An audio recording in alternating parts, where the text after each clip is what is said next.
Hey, Roy Goebel here, author of Junkyard Wisdom Advent. I am on the Isle of Skye in Scotland, hiking through these gorgeous hills. And my assistant in a minute, Steve, is going to pan and show it all to you. But I wanted to tell you about the book, but more importantly, I wanted to tell you about a unique thing about Scottish history. For 400 years, they didn't celebrate Christmas.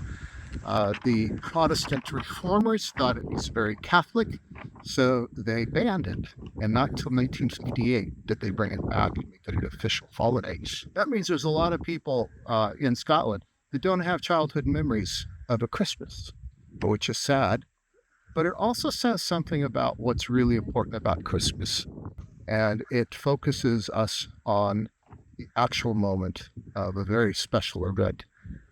So we're here celebrating that, and as Steve scans and shows the beauty of the area, I'm going to read you a poem from Robert Louis Stevenson, a famous Scottish writer.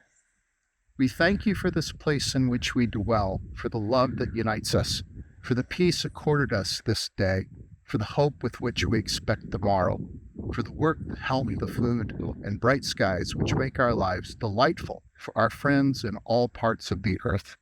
Goodbye for now, or as they say in Gaelic, and I'm going to totally butcher this, Martian Leavund Rasta. Thanks. Bye-bye.